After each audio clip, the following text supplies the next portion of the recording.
नमस्कार। कोटम बार, हजारों बार, करोड़ों बार एक एक भाई बहनों को कमला का नमन है, नमन है, नमन है। जीती जागती मूर्ति है मेरे ईश्वर की आप। ईश्वर ने बनाया आपको और मुझे। ये जो जीती जागती मूर्तियाँ, 5 तत्व का ये देह है, परमात्मा ने बना करके चेतन स्वरूप आप आकर के बैठा।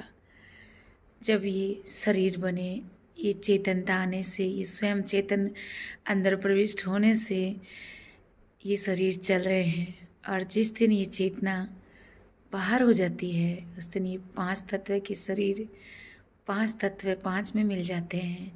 लेकिन ये छठा जो चेतन आप है, इसे नहीं जानने के कारण, इसे नहीं पहचानने के कारण इसका ध्यान भी नहीं रहता है कि ये कहाँ है और मुझे कहाँ जाना है, मैं कौन हूँ, ये नहीं जान पाने के कारण ये आप भटक जाता है।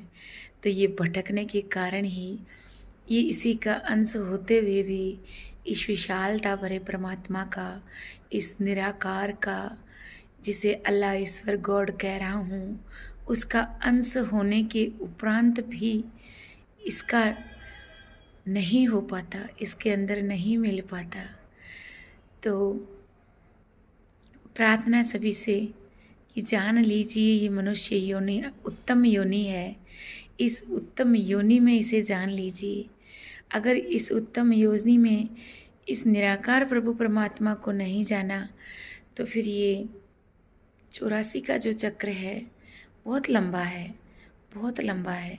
जाने कौन कौन सी योनियों से भटक भटक करके कौन कौन सी योनियों में चक्र घूमता है, उसके बाद पुनः ये योनि मिलेगी। और उस योनि में इतना लंबा सफ़र काटने में कितनी पीड़ा भोगनी पड़ती है, ये तो हर कोई जानता है। तो ये प्रभु परमात्मा कहते भी हैं कि मतलब का है संसार, यहाँ कोई किसी का नहीं है। लेकिन ये परमात्मा एक बिन मतलब सबका है। ये परमात्मा आप ही गुरु बन के प्रकट होता है।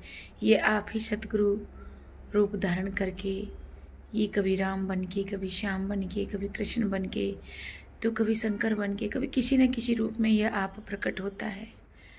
और सबसे बड़ी अद्भुत इसकी लीला, अद्भुत इसका काम, जहाँ तक समझ पाए हैं, इनकी कृपा इतनी बड़ी कि ये गृहस्थी में आते हैं, कभी राधे श्याम के रूप में, तो कभी सीताराम के रूप में, तो कभी शिव पार्वती के रूप में ये जोड़ी से आते हैं, अपने परिवारों में आते हैं। क्योंकि इन्हें भी पता है कि अकेले रचनाकार ने, ये परमात्मा ने अकेले ही एक से अपने आप से अनेकों को प्रकट किया।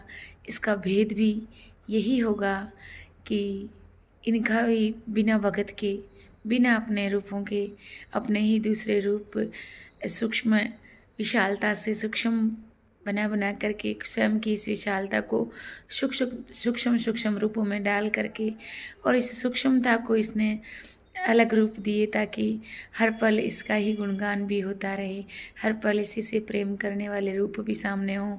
और ये परिवार रूपी रूप जो है कि अपना ही परिवार अपने को अच्छा लगता है, अपने ही परिवार से मोह हो जाता है। ये मेरे पति है, ये मेरे बच्चे हैं, ये मेरे अपने माता पिता हैं। ये इतना लगाव, इतना प्रेम इसलिए हो जाता है क्योंकि ये मेरे अपनों के रूप में इस मनुष्य योनि में मुझे मिले हैं। तो उनके भीतर जब परमात्मा को ही देख करके उनकी सेवा कर ली जाती है तो कोई फिर भेद नहीं रहता।